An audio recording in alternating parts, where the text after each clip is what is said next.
In the sweltering summer of 1834, deep in the rolling fields of rural Kentucky, the air clung heavy with humidity and the sweet decay of overripe corn.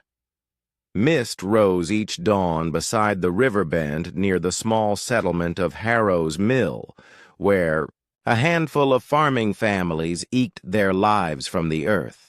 There, in a modest, whitewashed farmhouse with peeling green shutters, lived the Thompsons, Jonathan and Lydia Thompson, and their newborn twin sons, Samuel and Silas.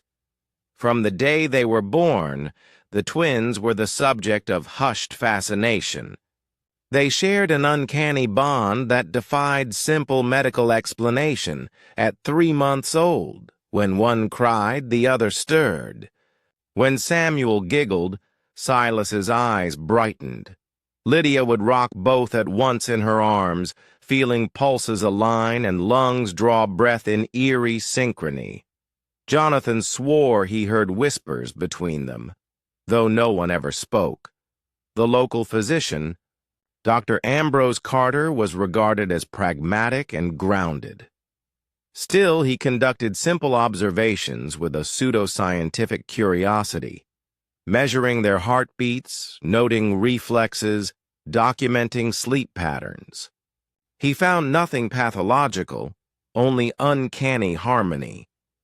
By midsummer, the twins were crawling through wheat and corn alike, their laughter echoing across golden stalks. Neighbors said the twins moved as one. If Samuel toddled into sunlight, Silas followed, never missing a step. It was as if their souls were entwined. That's when the first tragedy struck. Old Agnes Mabel, the Thompsons' neighbor, disappeared. A widow in her 60s, she spent hours weeding her garden by the river. One morning she failed to appear at church. A search ensued, but only waterlogged footprints and a ripped shawl suggested where she might have gone. She was never found.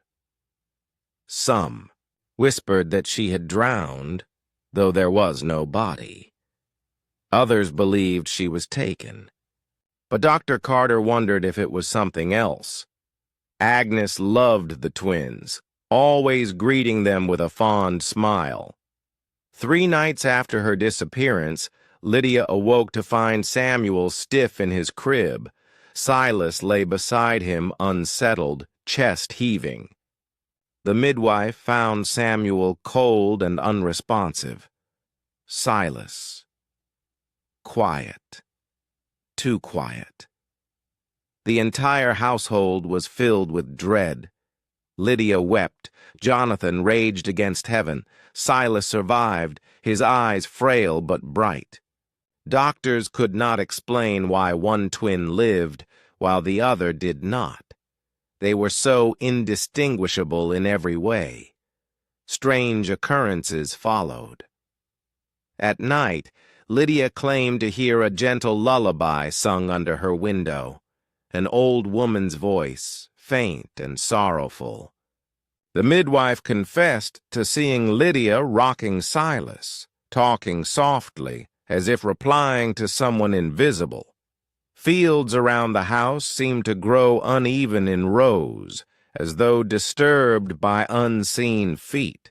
Corn husks would twitch at dusk, yet no breeze stirred.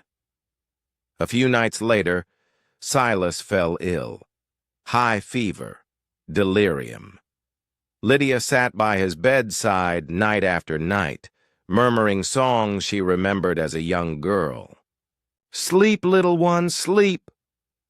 The fever broke, but Silas never fully recovered. His laughter ceased, his bright curiosity dimmed. Jonathan turned frantic, sending word to Louisville for another doctor, but no cure came. Throughout autumn, whispers in Harrow's Mill grew darker. Some claimed the twins were cursed. Some said Agnes's spirit haunted them, seeking vengeance. The local preacher called it sin. Dr. Carter, torn between compassion and fear, documented everything in his journals. He wrote of a force beyond anatomical bonds, a phenomenon that confounded his training. Lydia, desperate, turned to folk remedies, oak bark tea, prayers, charms. And one night, she swore she saw two small silhouettes step into the porch. Lanterns glow, twin-shaped, identical, but when she blinked, nothing remained. She described them as pale, ghost-like, their faces indistinct, their movements graceful yet slow. She wept that she could no longer trust reality. Jonathan kept his distance, burying himself in plowing fields. He accused Lydia of hysteria when she begged him to move the family. "We can't stay here," she cried. "The echoes of that death, the shadows, they linger." But Jonathan refused. This was his land, his livelihood, his roots. Winter descended, thick and silent. The emptiness of their home grew heavier. Silas survived, but remained fragile and silent, often staring into corners as though seeing things beyond sight. Lydia spoke little except at night, when she whispered lullabies to Samuel's empty crib. And then came the night of the twins' second winter's first snowfall. A blizzard ripped through the region, cutting off roads and isolating homesteads. On a midnight gust, Jonathan found Lydia gone from bed. Silas was in his crib, but pale as frost, lifeless. Jonathan raced across drifted snow to Lydia's bedside, empty. The midwife and Dr. Carter discovered in the living room a single set of tiny footprints pressed into the snow, leading from the porch into the field, only to vanish at the corn's edge. The footprints were clearly those of a toddler, but just one child. Samuel was gone. Silas died of exposure, frozen mid-breath. Jonathan collapsed in grief. Lydia was found only weeks later, wandering incoherent in a distant farm road, clutching a ragged shawl. She whispered of two boys walking hand in hand toward a light. "They called me Mother. They've waited," she said, tears freezing on her lashes. She refused to explain more. Dr. Carter documented the final tragedies in his journals, noting the footprints, the fevered delirium, the spectral voices. He concluded, reluctantly, that he'd encountered forces beyond mortal science, a mystery unexplainable through anatomy or medicine. Something had bound these twins to each other, and perhaps beyond. The Thompsons left Harrow's Mill soon after, selling their land to distant relatives. Lydia's mind faded, murmuring lullabies to no one. Jonathan fell silent, working fields, far away, never speaking of the twins. And the farmhouse, empty for years, became a hushed landmark. Neighbors avoided it, claiming echoes of weeping and lullabies drifted through broken windows.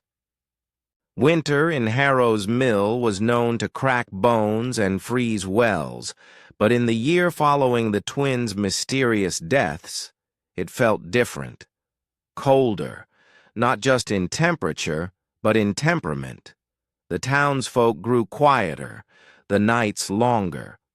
Lanterns flickered out more quickly than usual, as if the wind itself had grown cruel. Dr. Ambrose Carter stood at the foot of the now-abandoned Thompson homestead. His coat, fur-lined and thick, did little to stop the wind's bite as he stared at the home's rotting front steps. Snow had buried the porch, and the door creaked slightly open, even though no footprints marked the way. He did not come as a physician that day, but as a man burdened by what he had seen, what he had failed to explain. Tucked under his arm was a small, weathered leather journal, the same one he had used to document the twins since their birth. He opened it again, in the front room where light barely trickled through broken shutters. The pages fluttered in the cold draft, and his hand trembled, not from the cold, but from the weight of memory. Entry, July 12, 1834. The Thompson twins appear remarkably synchronized, heartbeats near identical, developmental milestones shared. Could this be an extreme form of mirror twinning? Entry, October 3, 1834. Death of Samuel. No prior indication of illness. Silas remains. Behavior subdued. Lydia speaks of voices. Must be maternal grief. Entry, December 29, 1834. Silas found lifeless. Lydia missing. Single set of child-sized prints in snow. Impossible, but verified. That last entry haunted him. He had personally measured the prints. 2 left feet. The gait too uniform, as if a single being had walked but mirrored. A perfect left-right pairing, like twins moving in unnatural unison. He reached the nursery. Cobwebs now draped the twin cribs. The faint outline of a rocking chair remained, the wood worn down by a mother who rocked grief into it. On the wall hung a faded stitched sampler, Samuel and Silas, 1834. Dr. Carter sat in the chair, closed his eyes, and listened. Nothing but the howling wind, and then, faint as breath, laughter, a child's laughter. He stood abruptly, heart hammering, eyes wide. Was it the wind? He didn't stay long. News of the Thompsons' strange case spread slowly at first, only among neighboring counties. But a traveling lecturer from Lexington, Professor Elijah Brantley, happened upon Dr. Carter's notes at a local inn when the good doctor foolishly left them unattended during a drink. Brantley was not a medical man, but one of science, philosophy, and spiritualism. He wrote to Carter immediately, offering to further the research. Carter was hesitant. He believed what he'd witnessed shouldn't be paraded as entertainment. Still, something in him needed answers. Permission was granted. In the spring of 1835, Brantley arrived in Harrow's Mill with 2 wagons, a camera obscura, a set of copper pendulums, a dowsing rod, and a handful of peculiar instruments he refused to name. The townsfolk eyed him with suspicion. He wore a long maroon coat and spectacles that seemed too large for his face. Brantley was shown the Thompson home, where he immediately set up a kind of base camp. He slept on the floor, keeping a fire burning at all hours. He roamed the property, at night, whispering into the wind, hanging bones and coins from low tree limbs, and marking chalk symbols on doorways. He published his findings in a pamphlet months later. The phenomena of the Harrow twins may belong to an entirely new category of metaphysical tethering, a soul split perhaps, 2 halves born of one soul, seeking constant unity even in death. When one passed, the other's existence was a limbo tether. Their essence remained, and the house, it breathes them still. It sold moderately well among fringe thinkers and academics interested in psychical phenomena. But to Harrow's Mill, it was blasphemy. The preacher at St. Elijah's Church condemned it from the pulpit.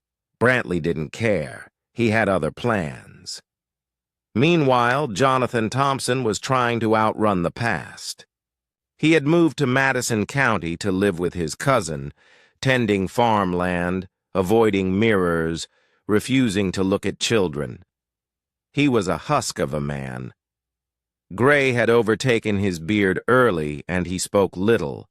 He would sit in the barn at night, watching the door, convinced it would swing open by itself. Twice he claimed to see small handprints on the frost-covered windows. His cousin, Thomas, believed he was just drunk on grief. But Jonathan wasn't drinking. He wasn't sleeping either. Then one afternoon, while repairing a fence along the southern property line, he heard two small voices behind him whisper his name in unison. "Father." He spun around. Nothing. But that night, he packed a satchel and rode his mule back toward Harrow's mill. When he arrived, he found the townsfolk colder than the frost-bitten trees. No one greeted him. Some shut doors when they saw him. Only Dr. Carter agreed to meet, though even he was reluctant. "You left, Jonathan," Carter said sternly. "And now you return when that thing still breathes?" "I need to know," Jonathan replied, eyes hollow. "Did they go peacefully?" Carter swallowed hard. "Silas didn't struggle, he just stopped. But there's something else." He told Jonathan about Brantley, about the chalk symbols, about the so-called soul split theory. Jonathan, a simple farmer, dismissed it. "I don't care about theories. I care about my boys." Together, they returned to the farmhouse. Inside, it was as if time had frozen. Dust covered everything. But Jonathan paused near the cribs, placing one trembling hand on the wood.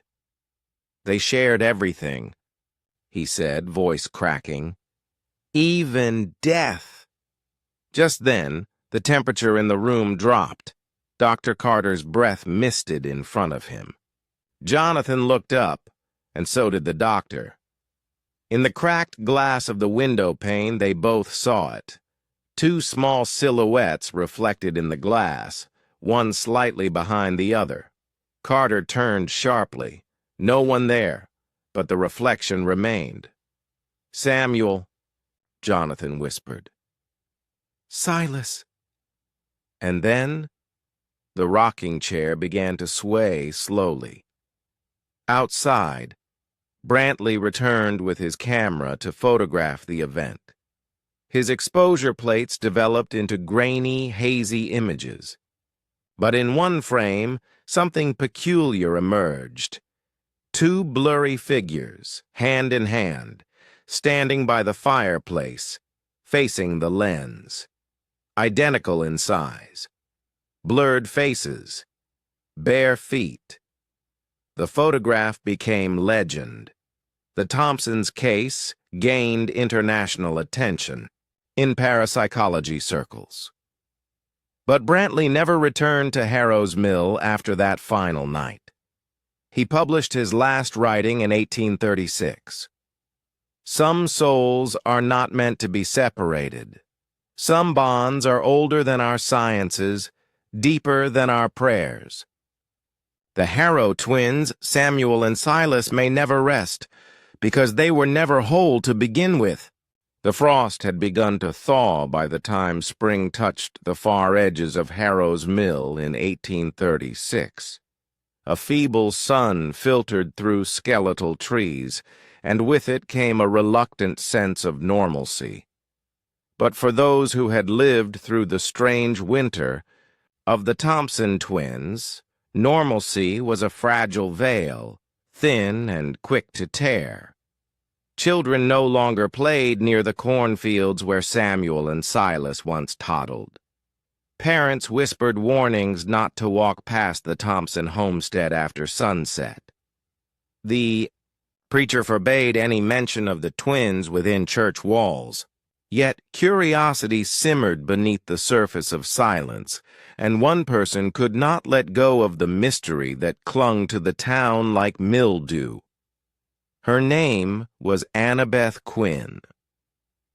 17, red-haired and born with a defiant heart, Annabeth was the daughter of Harrow's Mills seamstress. She had grown up playing near the Thompson fields and remembered seeing the twins from a distance, always hand in hand, their shadows moving like reflections. After their deaths, she began to dream of them. In her dreams, Samuel and Silas stood beneath the old ash tree on the Thompson land.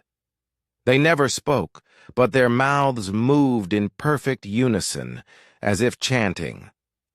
When she woke, her sheets were damp with sweat, and her fingers tingled as though they'd touched frost. One evening, while delivering patched coats to the preacher's home, Annabeth overheard two elders speaking in hushed tones. They say, the twins weren't just joined in birth, but in something deeper, something old. The old wives used to say there were spirits under this land.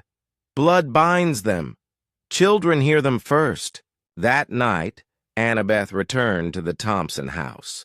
She carried a small oil lamp and a worn notebook.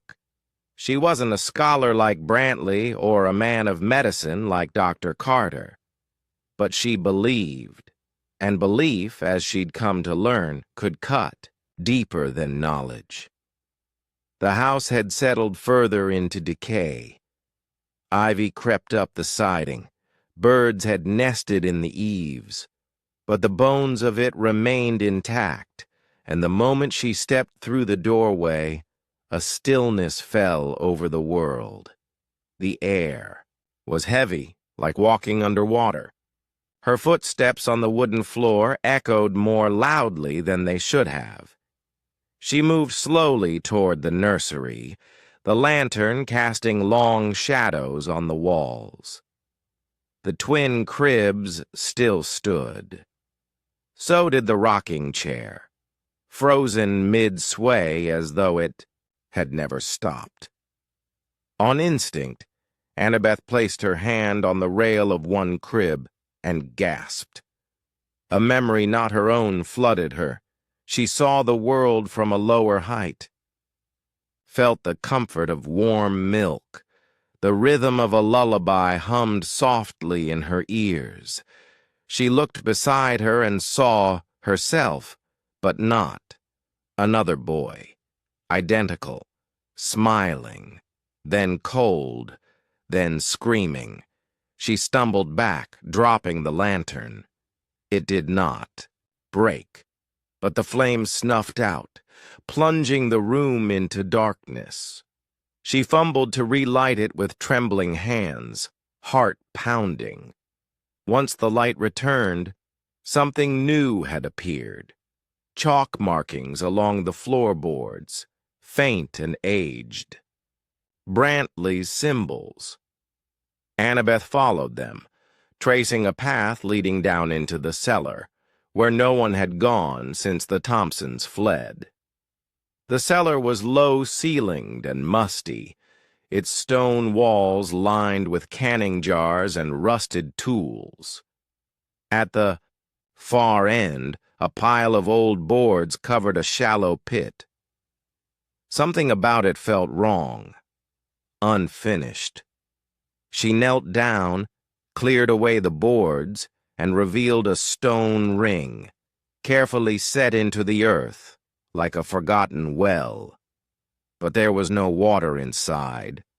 Only bones, small ones, dozens of them, too many for any explanation that made sense. Annabeth's breath caught in her throat. She did not scream. She reached into her bag and retrieved her notebook, sketching the ring, the bones, the layout. As she wrote, A soft wind began to rise in the cellar. Her lantern flickered, and then a child's voice behind her. "Annabeth." She turned, every muscle tight. Two boys stood there. Samuel, Silas, translucent, glowing faintly. Their eyes were glassy, hollow yet deep, wells of knowing beyond years. "Why are you here?" she whispered. They answered together, voices overlapping. "To finish what began. You see us. That makes you part of the pact." "What pact?" But they didn't answer. Instead, they pointed toward the bone ring and vanished. Back in town, Dr. Carter had resumed correspondence with Professor Brantley. The doctor, though increasingly skeptical of spiritualist interpretations, could not shake the feeling that the Harrow case was unfinished. When he received a letter from Annabeth describing what she found, he traveled back to Harrow's mill. Within days, they met in secret, in the back of the apothecary where Annabeth worked part-time. "The bones are real," she told him. "Too small to be animal, too many for accident." Dr. Carter took her notes, examined the drawings. "This ring," he murmured, "is a burial circle. Very old, European in design, but it shouldn't be here." They consulted an old land deed kept in the church's archive. To their shock, the Thompson property had once been part of a settlement founded by German immigrants in the early 1700s, a colony that vanished after just 5 years.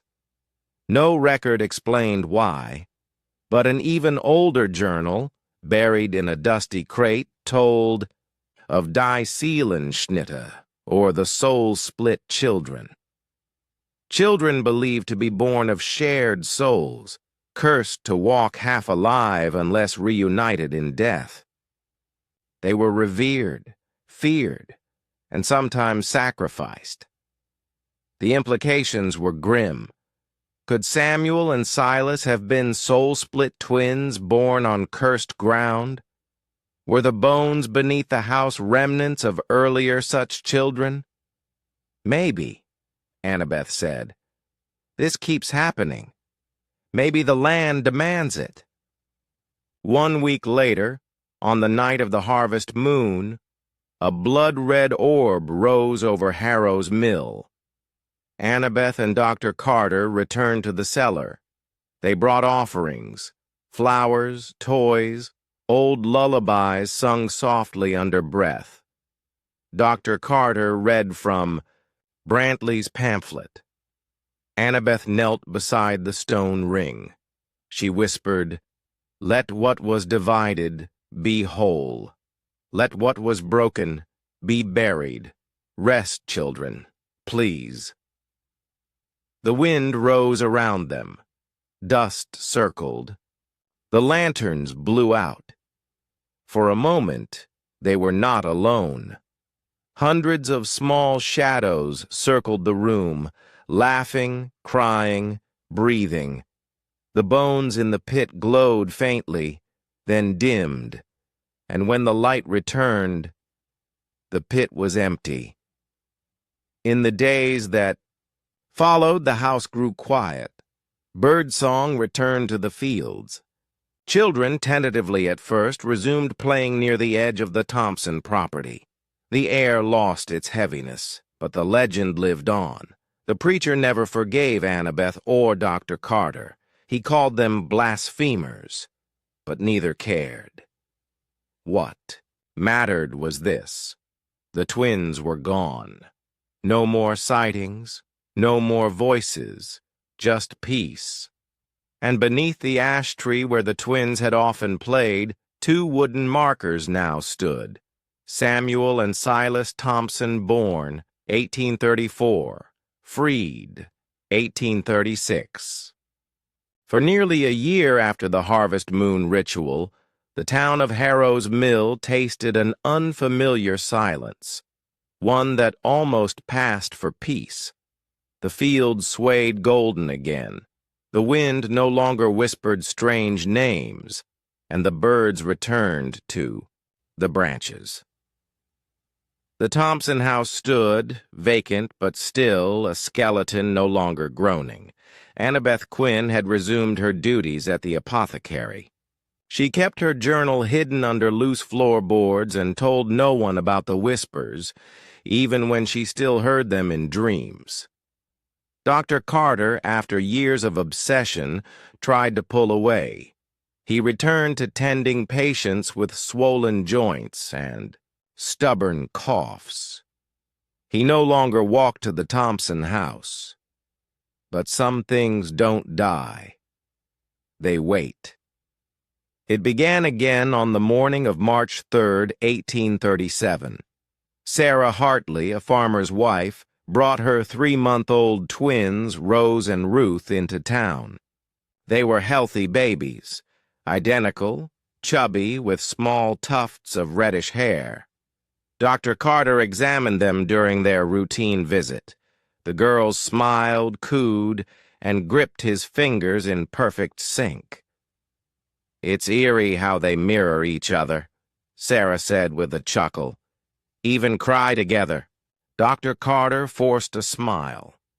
He noticed, with a tremor in his chest, that both girls had a birthmark, the exact same shape and size, beneath their left collarbones.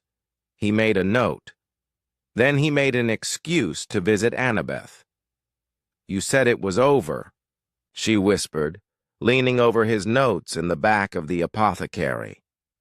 "I thought it was," Carter replied. "But they were born in Harrow's Mill, twins, identical, mirrored behavior, same birthmarks. They even slept head to foot in the crib." "Like Samuel and Silas." He nodded. Annabeth's throat felt dry. "Do the Hartleys live near the old property?" "They bought the land just south of it. Not quite the same parcel, but close enough." Annabeth closed her eyes. "The land still breathes." Dr. Carter opened his leather-bound journal again. "We may not have banished the curse. We may have reset it." Within weeks, whispers returned to the fields. Neighbors claimed to see 2 red-haired toddlers walking hand in hand near the woods, only for the Hartleys to say the girls had been asleep indoors at that hour. Others heard laughter around the corn rows long before spring planting had begun. Mrs. Gable, a midwife who helped deliver the twins, was found dead in her garden, her face frozen in what locals called a look of terror. Her hands were stretched out in front of her body, clutching at nothing. The ground beneath her was dug, by hand or by animal, no one could tell. But beneath the dirt was a single child's shoe. It didn't belong to Rose. Or Ruth. One rainy evening, Annabeth stood outside the old Thompson home again. Its windows, long broken, stared back like empty eyes. She clutched her notebook, now heavier than ever with sketches, field reports, and faded ink entries she barely remembered writing. She walked the perimeter of the house and found something. New, a fresh chalk marking on the southern wall. Small, almost hidden behind lichen. It matched Brantley's sigils from years before, but Brantley had never returned, and neither had she. So who marked it? As she stared, she felt it again. That cold stillness, the weight in her chest, that invisible fog that always preceded them, and sure enough, when she turned to the cornfield, she saw 2 shadows standing in the mist. Not Samuel and Silas. These figures were slightly shorter. Red-haired, barefoot, they waved, and vanished. Panic returned to Harrow's Mill, quiet but swift. The preacher delivered weekly sermons warning of false births and unclean bonds. He cited Leviticus, decried pagan rituals, and urged families to pray harder and burn herbs. Superstition overtook reason again, and townsfolk whispered curses under their breath. The Hartleys, frightened by the talk and the death of Mrs. Gable, decided to send Rose and Ruth away to relatives in Ohio. But before they could leave, Rose fell ill. A fever took her.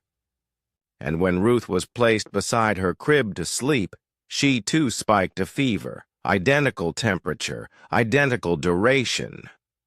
Dr. Carter treated them with willow bark, cool compresses, and prayer. The fever broke, but something had changed. The girls no longer responded to each other. Where once they laughed in unison, now they ignored each other. They cried at different times, reached for different things. Sarah Hartley tearfully told Dr. Carter, "It's as if someone turned off the connection, like they're strangers now." Annabeth visited them and noticed it too.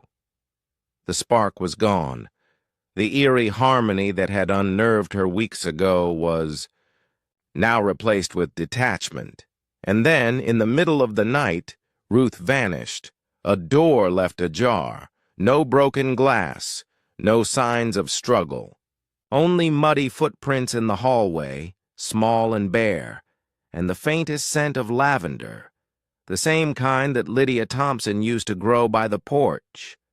Search parties spread across the countryside. Dogs sniffed through streams and thickets. Dr. Carter himself led a group to the edge of the old burial circle in the Thompson cellar, but the pit remained empty. Then came the letter, folded and left at the foot of the preacher's door, written in childish, jagged handwriting. "We didn't want to be apart. She heard us. Now she's with us. Don't try to take her away again." The letter was signed, S and S. But no one named S had visited the Hartley home, except two long-dead boys. The town spiraled. The preacher called it witchcraft and blamed Annabeth by name. A crowd gathered outside the apothecary one night, demanding she leave. Dr. Carter intervened, threatening legal action. But the damage was done. People believed that the girl who saw ghosts was stirring them back from the earth.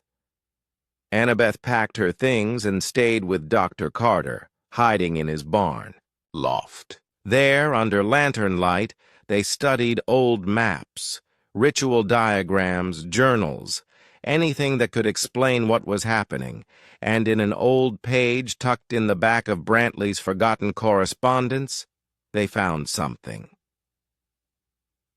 The Pact of the Mirror-born, a theory that soul-split children, if separated by distance or death, would seek to restore equilibrium by unnatural means.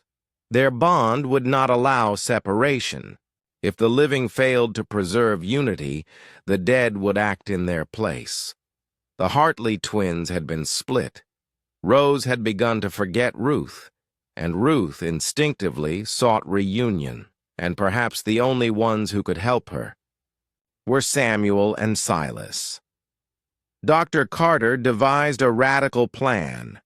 Using Brantley's mirror pendulums and the buried ring in the cellar, he would attempt a reversal, a ritual not to banish, but to unbind. If the land no longer held power over split souls, the cycle might break, Annabeth volunteered.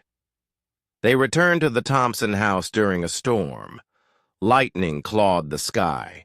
Wind screamed through the fields. As Dr. Carter chalked out the ancient sigils, Annabeth stood at the edge of the cellar and called out, "Silas, Samuel, Ruth, if you can hear me, I am not here to stop you. I am here to free you. No answer. But as the final chalk mark was laid, the wind dropped. Silence. Then, voices from the pit. 3 of them. Laughter. Whispers. 1 girl, 2 boys, and just as quickly, silence again. They climbed down and found Ruth curled in the circle, sleeping peacefully, alive. When she awoke, she looked at Annabeth, blinked once, and whispered, "They said you were kind." After Ruth Hartley was found asleep inside the stone circle of the old Thompson cellar, a strange hush fell over Harrow's Mill. A hush not born of peace but of dread, the kind that creeps in when the impossible no longer surprises. She awoke. Gently, no signs of trauma or harm, and she spoke coherently about her disappearance as if it had been a dream. When pressed by Dr. Carter and Annabeth, Ruth said only this: "We were playing in the tall grass. They let me win the game. Then they told me to go back." Sarah Hartley, overwhelmed with relief, clutched her daughter to her chest and fled. The town days later, vowing never to return. Her husband sold the farm to a distant cousin for pennies and abandoned the fields that once nourished them. But before they left, Ruth made a quiet, unnerving request. She wanted to say goodbye to Samuel and Silas. Annabeth had grown quieter since the retrieval. There was a stillness inside her that no longer shifted with the seasons. She walked the perimeter of the Thompson land daily, journaling every detail, every shift in wind direction, every animal cry, every whispered word she couldn't be sure she heard. Dr. Carter began to worry. "You haven't been sleeping," he told her one evening as they sat in the candle-lit barn loft they now used as an office. "Your pupils are dilated. Your skin is pale." "I see them now," Annabeth said flatly. "Who?" "The twins. In reflections, in puddles, in window panes. They don't speak anymore. They just watch me." Carter shut his notebook. "Then, it's time to stop this. You've done enough." But Annabeth shook her head slowly. "It won't stop. Not until we understand why this keeps happening. Not until we figure out what it wants." "What wants?" She looked at him, a flicker of something ancient and tired in her eyes. "The land." The idea had first been proposed by Professor Brantley in a barely circulated pamphlet he never published widely. He theorized that Harrow's Mill sat on a geological anomaly, a convergence point for something older than soil. It wasn't just the Thompson twins, or the Hartleys. There were stories from before buried in oral histories and colonial journals. In 1792, a pair of siblings, brother and sister, disappeared from a logging camp and were found months later dead but untouched, holding hands, beneath a pine tree. In 1751, a German settler's children were rumored to have walked into the dirt and vanished.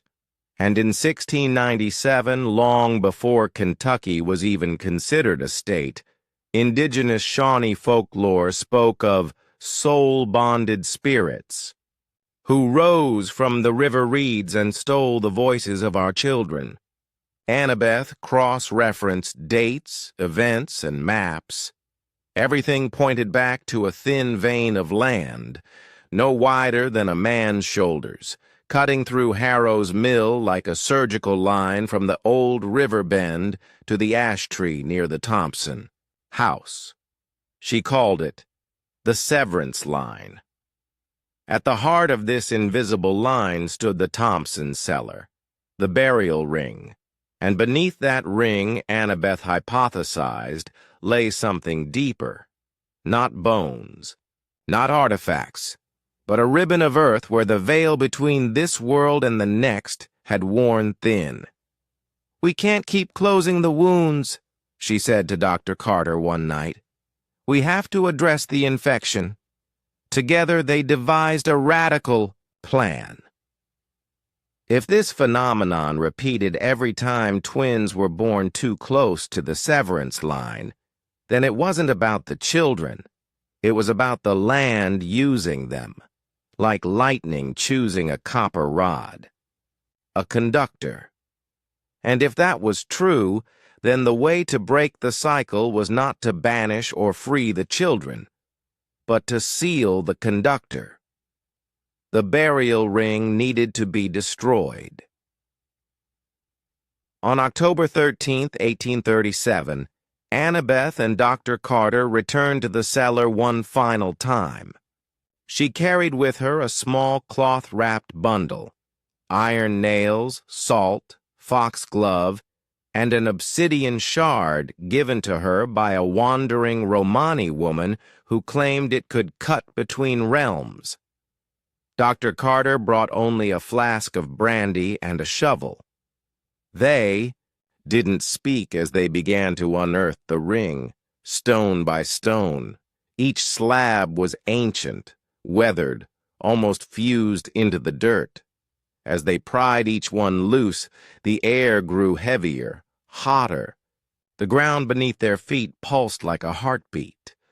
With each removed stone, the room darkened, though the lanterns stayed lit.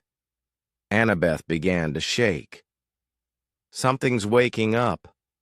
Dr. Carter wiped sweat from his brow. "Then we keep going." When they reached the center, where Ruth had once lain, Annabeth opened the cloth and began arranging the items. She placed the iron nails in a circle, sprinkled salt over them, then used the obsidian shard to etch a symbol into the earth, a circle intersected by a broken infinity loop, the sign of severance. Then she drove the shard into the center of the symbol.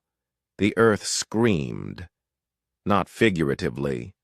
A real, tangible wail erupted from the soil, high-pitched, mournful, childlike.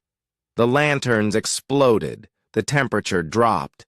Wind whipped through the stone walls, and then the twins appeared, Samuel and Silas.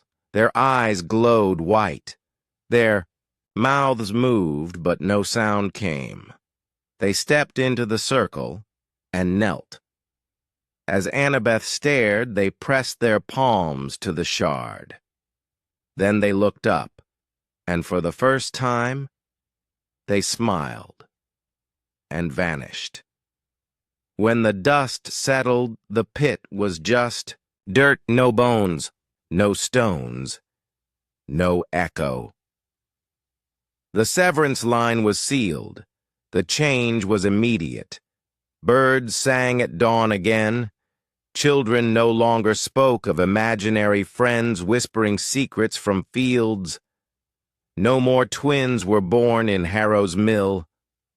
And for the first time in nearly a century, the Thompson house collapsed into ruin with no resistance, as though it had finally exhaled its last breath. Dr. Carter moved back to Louisville in the spring of 1838. He published his findings under a pseudonym and was ridiculed by most medical journals. But one society in England reached out, the Enochian Circle, and offered him honorary membership. He declined. He wanted peace, not fame.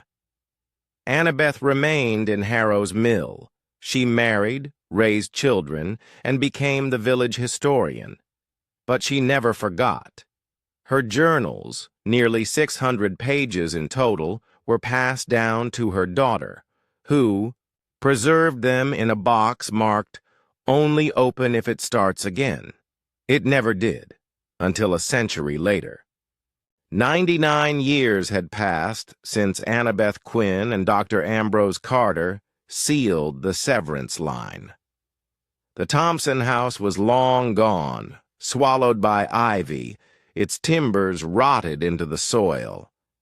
Most residents of modern Harrow's Mill had never heard of the soul-split twins. Life had moved on. Roads were paved, radios hummed in kitchens, and babies were born in hospitals instead of homes. But something, just something, lingered. Eleanor Quinn, great-granddaughter of Annabeth, had never believed in ghost stories. A schoolteacher by trade and a rationalist by nature, Eleanor had inherited Annabeth's journals in a heavy wooden box, bound in cracked leather and sealed with a metal clasp. It had sat, undisturbed, in the attic of her farmhouse since she was 10.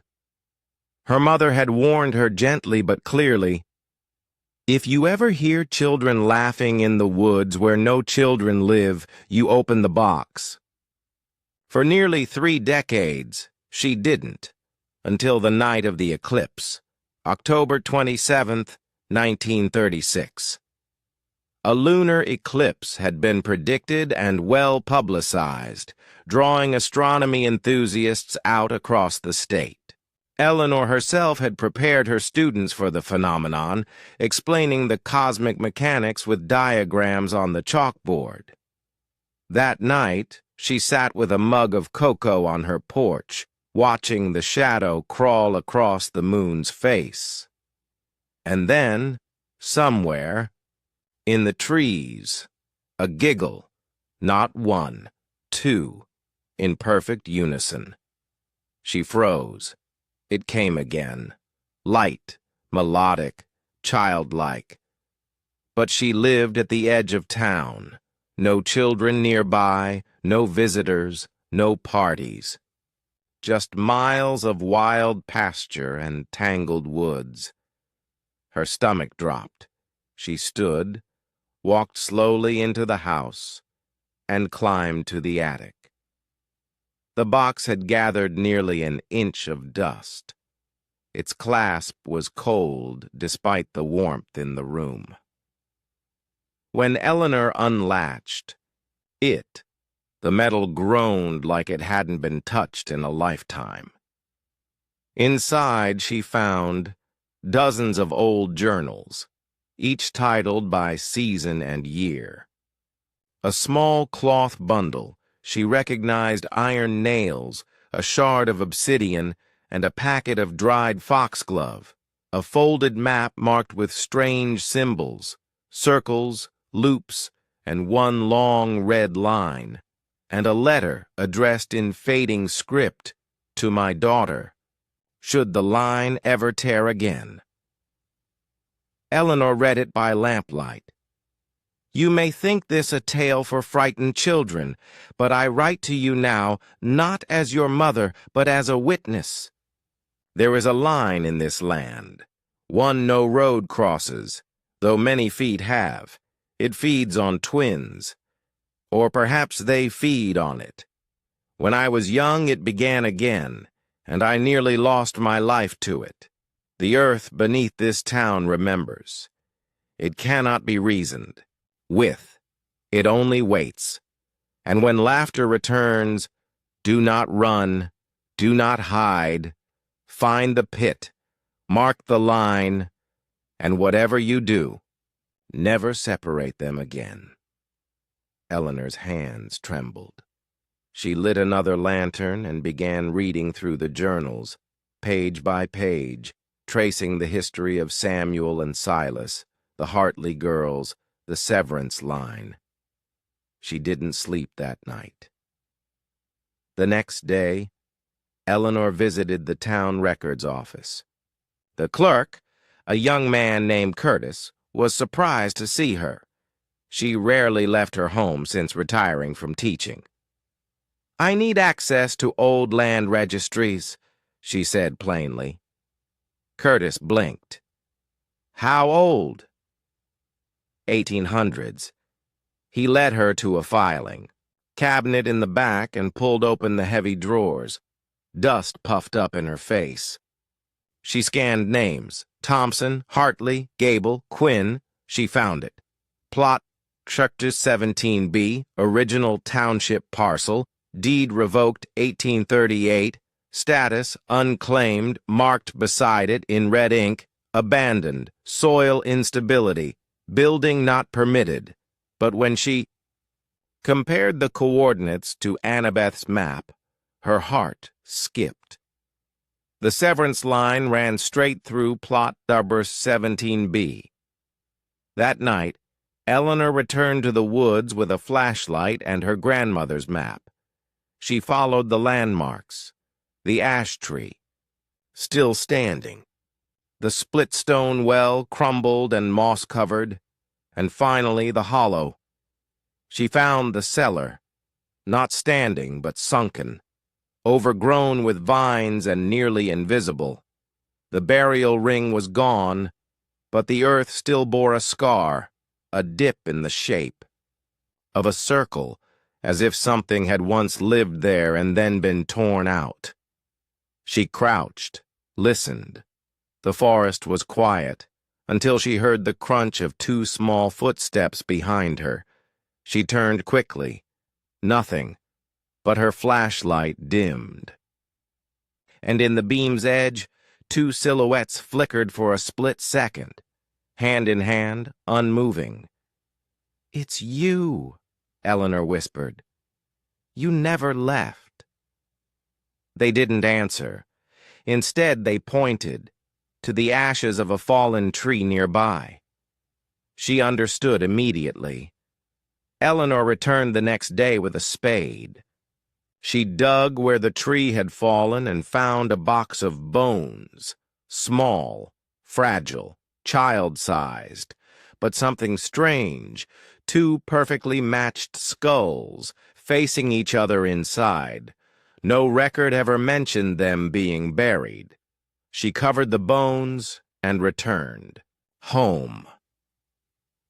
That evening, she reopened her grandmother's cloth bundle and prepared the ritual once more, just as Annabeth had outlined. Iron nails, salt, foxglove, obsidian, and this time Eleanor added something new. 2 strands of her own hair. The severance line had been torn again, but maybe this time it didn't want a child.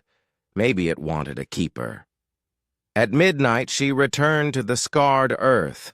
She laid the bones gently in the pit, sprinkled salt, drove the nails, placed the foxglove, and cut her palm, letting a few drops of blood fall onto the soil. Then she etched the severance sigil into the ground with the obsidian blade and whispered her vow. "You will not be forgotten. But you must be free." The wind rose. Laughter circled her, and then silence, complete and perfect. The air no longer pulsed. The ground stopped humming. The forest slept. Eleanor stood up and stared into the pit. The bones were gone, and when she turned to leave, she saw 2 figures watching from the edge of the trees, Samuel and Silas. They nodded once and faded. In the weeks that followed, Eleanor wrote everything down, more pages added to Annabeth's legacy. She updated the map, marked new symbols, and began crafting a new version of the box. Not to lock something away, but to pass something forward. For as long as Harrow's Mill existed, someone would need to watch the severance line. Not as a priest, not as a scientist, not even as a believer, but as a witness. March 1947. London, England. Rain tapped against the windows of the British Society of Arcane Phenomena, a quietly funded institution nestled in the underbelly of Bloomsbury. Its brass placard bore no name, Just an etched compass rose with a single fracture through the north point. Most people passed by without ever seeing it. Those who did rarely walked in, but Professor Joseph Aldwych had been a member for over 20 years. His specialty, cataloging geographically bound anomalous phenomena, those oddities that clung to land like barnacles to a ship. His office smelled of rotting parchment and pipe smoke. On this day, a plain envelope lay on his desk, postmarked from Kentucky. USA inside was a weathered manuscript written in an elegant hand. The cover page read, "The Severance Line, Notes from Harrow's Mill, 1936-1941, compiled by Eleanor Quinn." At the bottom, "To whom it may concern, the line has not ended, only slept." Aldwych raised an eyebrow. Then he opened a drawer, removed a ledger, and flipped through dozens of aging entries. He stopped at one. Case number 411, United States, 1830s present. Spatial duplication and dual entity convergence. Status, dormant. His eyes lingered. This wasn't new. This was unfinished. The next morning, Aldwych descended to the lower levels of Ashridge Archive, the Society's vault of classified case materials. Only 6 members had access. The air was colder there, heavier, as if even sound dared not echo. He searched through the soul-bound entity files, and there it was. Case 411.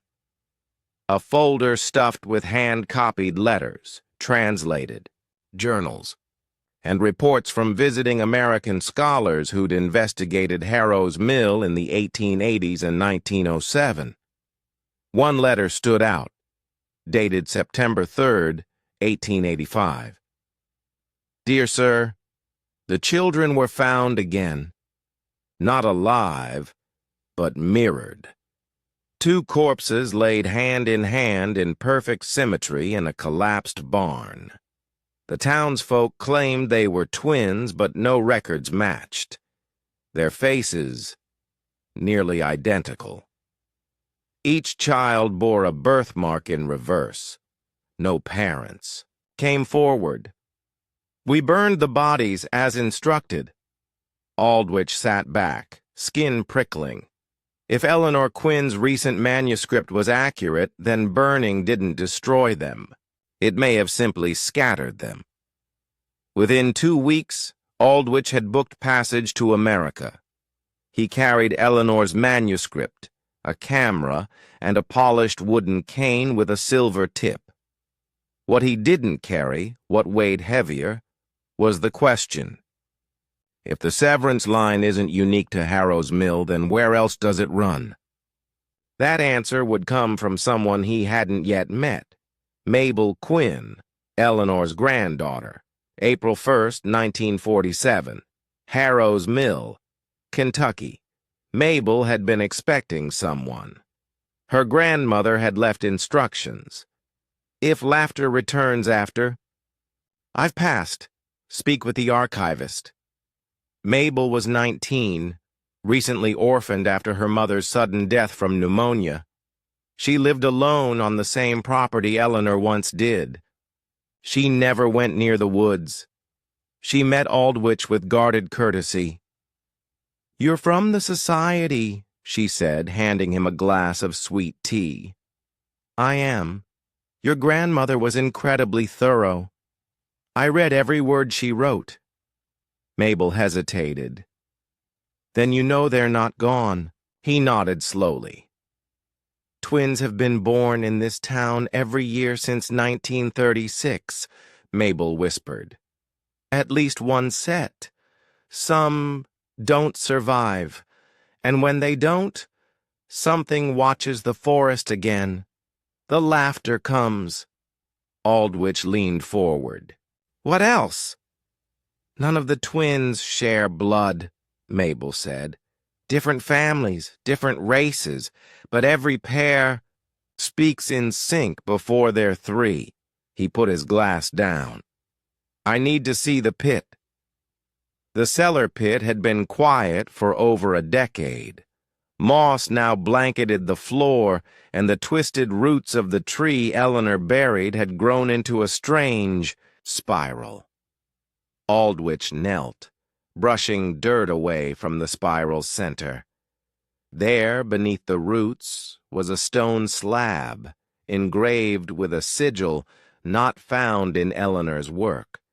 But he'd seen it before, in Norway, in Peru. On a copper medallion recovered from a submerged village off the Japanese coast. It was always twinned, one line splitting, then looping back together. He took a rubbing of the symbol and returned to the house, where he opened Eleanor's. Map, a pattern was forming. The map that crossed oceans back in London, months later. Aldwych overlaid Eleanor's red-lined map onto his global cartographic matrix, a cross-reference of arcane markers, unexplained disasters, and spiritual anomalies. Something emerged, not a line, a web. Harrow's Mill was not a singularity. It was a node. Other nodes lit up. Sundra, India. A village vanished overnight in 1711. Only twin siblings survived. Kirkthorpe, England. A set of identical boys were born with one heart between them. Uyuni, Bolivia.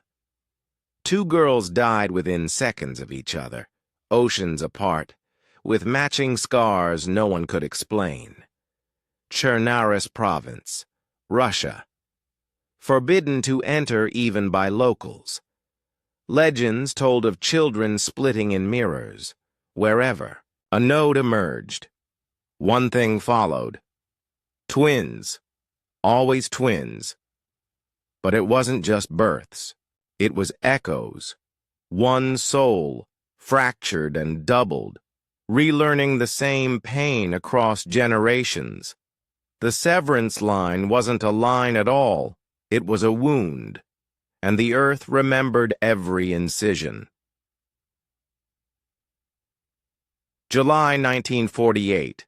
Harrow's Mill Mabel called Aldwych via long-distance telegram. They returned. Two boys from different towns disappeared on the same day. Found 3 days later, dressed identically. Language not theirs. Smiling. Want you back. Please. He came immediately. The boys, Arlen Mayhew and James Klein, were 7 and had vanished from separate counties. No connection. No shared relatives. Yet they'd been discovered at the cellar pit, naked hand in hand, murmuring a song in an unknown tongue. Their eyes were silvered. When Aldwych approached, they turned in unison. "Did you bring the line?" one asked. "We need to return," the other whispered. He stared. "Return where?" They only smiled and began laughing, perfectly matched. What lies beneath the spiral, with Mabel's reluctant blessing? Aldwych reopened the spiral-rooted cellar. He dug beneath the stone slab and found a mirror, not glass. It was obsidian, polished to perfection, buried upside down in the soil. When he flipped it, he saw not his own reflection. He saw a younger version of himself, weeping.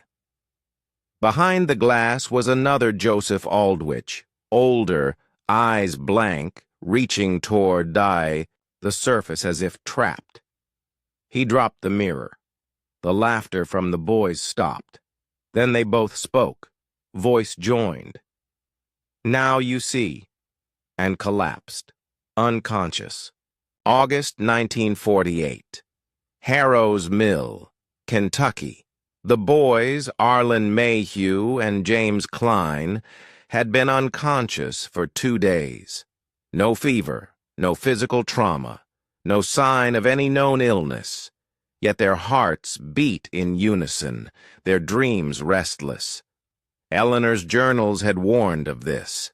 Twins who return from the severance line are never quite whole. The soul is pulled like thread, and thread frays. But Joseph Aldrich was no longer the man who arrived seeking answers.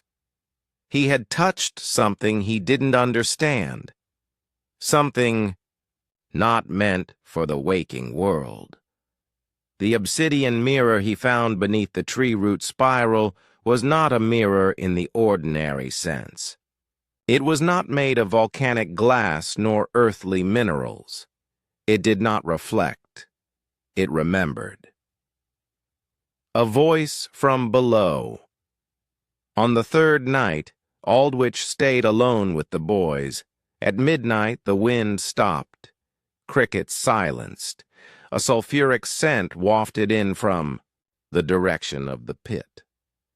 And in the darkness of the parlor, the boys sat up simultaneously, eyes still closed. They spoke as one. "You brought the weight across. The tether has snapped. The line is open." Aldrich, frozen, managed to speak. "What is the line?" They smiled, empty, cruel. "You know it already. You saw your other self. He is inside. The mirror opened, but you didn't close it." The wind returned, but inside the house, things moved that should not have. Photographs of Eleanor cracked in their frames. The tree outside, the one planted to seal the pit, bent unnaturally, branches reaching down toward the cellar, and the soil near the house began to breathe. Mabel's revelation. The next morning, Mabel Quinn returned from the county church where she had sought counsel from a retired preacher. Her hands trembled. "You should have never dug under the tree," she said, nearly dropping her satchel. "My grandmother left one last letter, locked in the hymn book." She unfolded a brittle, yellowed page. Aldrich read silently, "To my future, should they unseal the root, you must not look into the glass. You must bury it beneath salt and bone. And you must never reflect your face.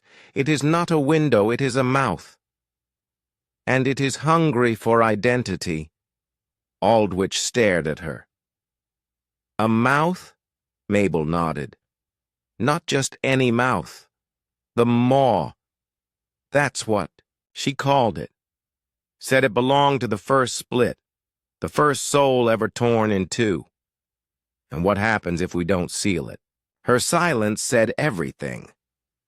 The ritual and the return Eleanor had described a ritual in her notes, originally drawn from forgotten Appalachian texts and pre-Celtic whispers passed through generations. The ritual required salt from the living, land, unprocessed, wild, bone from the misremembered dead, names forgotten, identities lost. A loop of iron once worn by the doubly born, a twin's wedding ring, or shackle. With urgency, Mabel and Aldrich gathered the ingredients. The ring came from a local archive, the wedding band of the Linton twins, who married sisters in 1904. Before both vanished during the river flood of '07, the bone came from a nameless grave in the hills, no marker, only an unkept mound and weather-worn shoes. And the salt? Mabel knew an abandoned salt lick beyond the forest, untouched by human machinery. At midnight, they returned to the cellar. The pit reopens. The spiral-rooted cellar had changed. The roots had curled inward like a great eye-opening. In the center, the mirror pulsed, not reflecting light, but emitting shadows, undulating like oil under moonlight. The boys were nowhere to be seen. Aldwych approached, muttering the invocation Eleanor had transcribed in 1939. By the edge of what splits, let the two become none, may no face meet its echo, may the maw be undone. He poured the salt into the spiral's grooves. Mabel placed the bone and ring at opposite corners. For a moment the ground stilled, then the mirror shattered, not into shards, but into ripples, like water folding back into itself, and from its center a hand emerged. The other Aldwych was himself, his face, his age. But the eyes were voids, no iris, no sclera, only blackness. "You left me there," the mirror Aldwych said. "You are me." "No. I am what remains when you walk away. I remember what you bury. I keep what you deny. I am the half you never face." Mabel screamed as the roots of the spiral began to suck inward, trying to draw them both down. But Aldwych grabbed the silver-tipped cane and thrust it into the other's chest. "You are the lie. I am the memory." The mirror self let out an inhuman shriek as its form fractured into light, dissolving into the floor, and with a sound like thunder imploding, the maw collapsed. The roots curled closed, the cellar filled with silence, and the wind finally changed direction. A world mended, the boys were found at dawn, each in their respective homes, confused but unharmed. They remembered nothing. All across Harrow's Mill, people woke with clearer minds. Some whispered that they'd finally had a good night's sleep after years of haunted dreams. Mabel burned Eleanor's final note and buried the remaining pieces of the mirror in a box sealed with rusted nails, buried beneath the salt lick. Joseph Aldwych returned to London.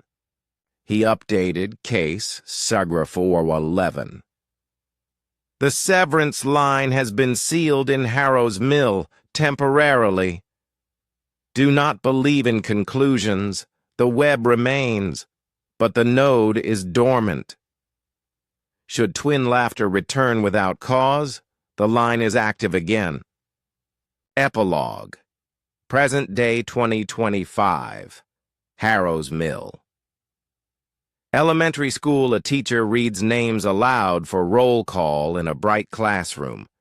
Two students, Liam and Logan, sit in the back row, identical in every way. Same freckles, same voices. Born to different mothers, different birthdays, but neither can recall life before the other. One of them draws spirals in his notebook. The other hums an old tune under his breath, a song no one remembers teaching him. And beneath the school's foundation, deep in the limestone, a root stirs,